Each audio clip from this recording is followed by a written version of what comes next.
Você sabe aí a diferença entre o medo e a fobia? Sabia aí que, apesar de parecerem iguais, eles possuem diferenças que devem ser levadas em consideração, gente, né? É sobre isso que a gente vai bater um papo com o psiquiatra, doutor Lucas Farnese. Muito bom dia, doutor Lucas. Seja muito bem-vindo. Bom dia, muito obrigado. Que bom tê-lo aqui conosco. Muito obrado pelo convite, vai ser um bate-papo legal. Vai a gente ser, elucidar essa com certeza. E você pode que deve participar, ó, 31984029756. Manda aqui sua pergunta. Programa ao vivaço, são 10h19 da manhã. Manda por escrito. Aproveita que o doutor Lucas está aqui, tira as suas dúvidas. A gente vai falar sobre... Parece, mas não é, né? Igual Denorex. Sim, tem uma semelhança, mas é bem diferente. Medo. Como que a gente definiria medo e fobia? Daria para conceituar? Sim, o medo é uma reação normal, né? Sim. Todos nós sentimos medos em algum momento da vida, nem vários momentos Sim. da vida, na verdade. E, na verdade, ele ajuda a gente a sobreviver, a se proteger, a passar por algumas fases aí sem risco, sem se envolver em perigos desnecessários. Por exemplo, eu tô à noite em casa, 2 horas da manhã, não vou sair sozinho na rua porque eu vou estar com medo, né? Eu vou estar com medo de ser assaltado, vou estar com medo de acontecer alguma coisa. A fobia, ela parece um pouco com medo, mas o que é a diferença? É a proporção do estímulo com a resposta da pessoa. Sim. Então, às vezes, um estímulo pequeno, né? E a pessoa tem uma resposta de um medo completamente exagerado. Então, eu vejo uma aranhazinha pequenininha ali, eu entro em pânico, eu saio gritando. Seria uma fobia. Diferente que se fosse uma aranha grande que estivesse vindo para o meu lado, que seria um medo e eu teria que sair mesmo, sair correndo. Seria uma reação esperada para qualquer ser humano normal. Observe, vamos falar alguns tipos de fobia e sintomas de fobia. Vamos explicar um pouquinho para o pessoal entender, conseguir diferenciar se aquilo é um medo ou é uma fobia, né? Coloca a primeira imagem aí. Acrofobia. Acrofobia seria o quê? Eu queria que colocasse a TV mais próxima, porque eu também não estou conseguindo nem enxergar, gente. Aqui, por favor. Vamos falar sobre essas... é porque colocou a imagem na tela, gente, mas aqui não está aparecendo a imagem. Acrofobia, que é o medo da altura. Esse é comuníssimo. Eita, isso daí acontece muito. Esse é comunismo. Então, a pessoa, muitas vezes, ela não consegue ir em alturas e ela se restringe, né? Então, qual é o problema dessa fobia? É a restrição, é o prejuízo que a pessoa tem na vida com esse medo. Então, ela deixa de, às vezes, trabalhar em lugares elevados, ela perde oportunidades. Eu tive uma paciente uma vez, Sim. desesperada, querendo uma resolução rápida da fobia, porque ela tinha passado num concurso para o Exército e que tinha algumas situações que ela teria que escalar, que ela teria que subir em altura, que ela teria que subir em corda e não conseguiu, né? Então, ela não foi chamada, ela perdeu o emprego, perdeu a oportunidade que era um sonho que ela tinha, porque ela não conseguia encarar a altura. Que é diferente do medo, né? Você está ali pendurado numa corda, né? Você está ali numa situação de risco, você está em pé, numa sacada ali que não tem um corrimão para você se proteger. Aí já é uma precaução, né? A gente já fica com medo, mas a gente se expõe, né? A gente chega no risco, a gente consegue chegar na janela. Diferente das pessoas que têm fobia, que muitas vezes não chegam nem na janela, elas não chegam perto de jeito nenhum. Restringe muito a vida da pessoa. Tem gente que às vezes até dentro do elevador, aqueles elevadores panorâmicos... Não entra de jeito nenhum. Ele passa mal. Passa mal só de olhar para baixo ali. A gente pode ter uma vertigem, a gente pode ter algum tipo de reação ali, mas você vai, né? É uma reaçãozinha leve. Sim. Né? É a questão da proporção. Então, eu estou no elevador panorâmico fechado, não tem risco de eu cair ali daquele elevador, né? Da porta quebrar. Certo. Muito pouco provável. A pessoa evita, entra em pânico, grita. É uma reação totalmente desproporcional à situação que ela está vivendo naquele momento. Falando aqui a diferença de medo para fobia. Gente, tem outra também que é a aerofobia, que é um pavor ao ar livre, às correntes de ar. Como é que é isso? A pessoa, às vezes, ela às vezes está num ambiente muito livre, ela se sente mal, né? Com uma simples corrente, né? Com esse ar livre, por estar num ambiente mais aberto, se sente ali um pouco desprotegida. Fica muito solta. Muito solta, né? Fica com aquela sensação assim sente com aquela falta de segurança.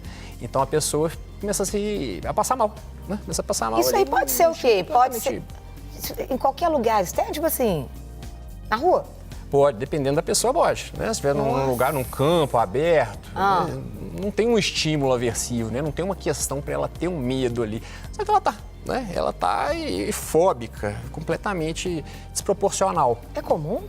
Não é tão comum, esse não, Nossa, esse Deus, não é tão comum. Isso aí aprisiona muito, né, a pessoa, porque isso... ela não consegue ir e vir, né? Sim, ela se restringe muito, ela fica muito dependente das pessoas, né? Ela precisa ir com alguém para... Ao mesmo tempo que tem a aerofobia, tem a claustrofobia.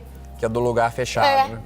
Porque a pessoa não ela sente ali enclausurada que vai acontecer alguma coisa. Falta de ar. Falta de ar. Bafou. Ela fica, abre a janela. Tem gente que a gente tem que consultar, a porta estiver fechada, ela não fica, né? Mas se ela estiver levemente aberta, né? Um dedinho aberto, Sim. a pessoa já fica tranquila, Por isso ela que já às vezes, relaxa. muitas vezes, dentro de avião, tem muita gente que tem a claustrofobia. Tem gente que não consegue andar de avião e isso é uma demanda que chega muito pra gente. Porque uma questão interessante é que apesar da fobia ser tão comum, as pessoas não procuram a gente para resolver essa situação. Por quê? Porque elas usam um mecanismo que a gente chama de evitação. Né? Eu tenho ali um medo do elevador, então eu evito. Vou escada. Eu tenho que subir 35 andares, eu subo pela escada e tranquilo. Elas só vão quando não tem jeito de evitar. Quando não tem jeito. Aí tem um filho morando na Europa, um filho muda para os Estados Unidos que tem que ir no avião de qualquer jeito. Aí ela procura a gente com essa demanda. Hematofobia. Essa é muito comum, principalmente em crianças, né? Crianças que é o medo de sangue, não só de sangue, injeção, de ferimentos. Então a pessoa, ela tem um sangue, tem um cortezinho, tem alguém ali que está com sangramento, a pessoa entra em desespero. Olha. E dá um trabalho principalmente para colher o sangue, né? Às vezes a pessoa precisa fazer um exame. O desmaiar? Desmaiar rola, ali, a pessoa... rola é ótimo, né? Entra dentro dessa questão? Entra. E isso chega pra gente também, às vezes, no consultório. Pessoal, nossa, eu tive que fazer um exame, eu dei... Desmaiei. Eu passei vergonha. Eu dei um vexame, dei um escândalo no negócio. Sim.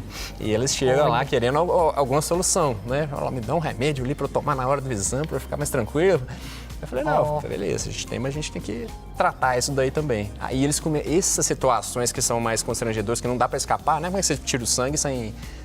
Não tem outra forma, né? Sim. Então aí eles buscam ajuda. Essas eles buscam um pouquinho mais do que as outras situações. Tem também a nictofobia. Olha, gente, que é uma coisa que você não sabe. O que é isso? É uma coisa que menina, então, tem... Tem o tempo, né? O medo da noite, né? O medo dessa situação. Né? Do escuro. Isso, do escuro e principalmente da noite, sair em lugares escuros. Que é o diferente, então, pra gente ver também do medo da fobia. Eu vou sair num escuro, né? Tem um perigo real, ok, Sim. Eu fico com medo. Não tem um perigo real, tô com medo escuro ali à noite, em casa, porque eu tô sozinho, não fica escuro, tem que dormir de luz acesa. Já restringe, né? Ali em casa a gente consegue manejar, mas e se for dormir na casa de uma outra pessoa? Né? Se for dormir num ambiente que tem mais gente, como é que você pede para ficar com a luz acesa ali, quando você dormindo com 2, 3 ou mais pessoas no mesmo ambiente que você? Aí o mecanismo de evitação já começa a falhar, né? Já começa a falhar e a pessoa já começa a entrar em conflito, já começa a gerar uma angústia maior. Tem a glossofobia. Esse é clássico, né? Esse é famoso. É o falar em público, né? Esse é um dos maiores, né? Um dos mais frequentes na população. Sim. Então é o medo de falar. Medo de julgamento também, né? Sim, aí já vem aquele medo. Todo mundo quer ser aceito, né? Então a pessoa não fala porque medo do que vai falar dela. E nessas situações, às vezes, ela percebe um nervosismo nela mais comum do que as outras pessoas estão percebendo. Entendi. As pessoas ali não estão percebendo ela tão nervosa, mas ela tem aquela sensação interna daquele nervosismo. A gente fica tímido, a gente às vezes vai falar para uma plateia grande, a gente tem uma timidez maior. Agora, a ponto de você não conseguir, né? A ponto de você não conseguir apresentar um trabalho de faculdade, a ponto de você não conseguir apresentar um trabalho na escola, aí já restringe, né? Já prejudica a funcionalidade da pessoa, ela já começa a perder oportunidades por isso. Aí já demanda um tratamento. Até é interessante, né? A gente falou aqui dos tipos de fobia. A gente pegou fobias comuns do dia a dia, né, gente? Coisas que a gente faz, às vezes você não sabia que poderia ser a fobia. Então, nós vamos falar dos sintomas. Ansiedade é um dos sintomas. Dificuldade para respirar. Fala um pouquinho sobre esses sintomas. Sim. O que é o sintoma o que é a questão da fobia? Eu tenho um estímulo pequeno e meu corpo reage enormemente, às vezes até com um ataque de pânico. Uma pessoa começa a ter aquela questão da sudorese, ela começa, o coração dispara, ela começa a ficar trêmula, ela tem aquela sensação de que vai desmaiar, então, e ela não vai. Sim. Ou ela vai, mas com um sofrimento horrível, né? Usando todos os mecanismos que ela tem para suportar o estresse. Então ela vai pode até submeter àquela situação, mas ela sai assim, extenuada, ela sai acabada. Desgastada, né? Sim, e ela não... Sugada, né? Sim, e ela não consegue, né? Então eu vejo um bichinho ali, sai correndo, gritando, né? As aranhas desse tamanhozinho que não tem o potencial de fazer nada. Então eu saio correndo, né? Eu não venho, não fico no mesmo ambiente, né? Ah, pode ter aranha ali, pode, então eu não vou. Entendi. Aí já é a questão da fobia, com todos os sinais do ataque de pânico, né? Despersonalização, que a gente fala, às vezes a pessoa tem uma sensação de realidade tamanha, é a descarga do estresse que o organismo dela está suportando, né? E isso, aquilo ali durando meses, né? Às vezes pode ser um episódio, assim, um eventual, nunca mais acontece, aí a gente não entra na questão da fobia. Mas quando ela entra aí com mais de 6 meses de duração, persistente, qualquer tipo então, aracnofobia, né, da aranha. Então, qualquer aranha, né, a pequena, a grande, aí a gente já fecha um diagnóstico de fobia. Doutor, você vai ter que voltar aqui mais. Ah, Muito bom, muito conteúdo. muita coisa para falar, Muito né? conteúdo, muito bom, sabe muito. E aí o tempo fica pequeno para tanto conteúdo. Fica curto pra gente falar. Mas o que você diria para a pessoa que está assistindo aqui, ó, nessa câmera, né, que às vezes detectou uma fobia, o que procurar, a quem procurar? Muitas vezes é um trabalho conjunto, né? Então, às vezes, quando a pessoa está muito sintomática, demanda uma medicação para a gente reduzir aqueles sintomas. Por quê? Porque uma parte do tratamento muitas vezes passa pela exposição. A gente vai expondo a pessoa aquele estímulo gradualmente, porque no cérebro dela está registrado que o estímulo é aversivo. Então, eu tenho o avião, ele é um estímulo aversivo, eu não posso entrar nele de jeito nenhum. Não tem como só ali na conversa a gente falar para ela, porque é resistente à lógica, né? Não adianta eu explicar para ela que o número de acidentes aéreos são menores do que o acidente no trânsito, que o risco de morrer de avião ele é baixíssimo.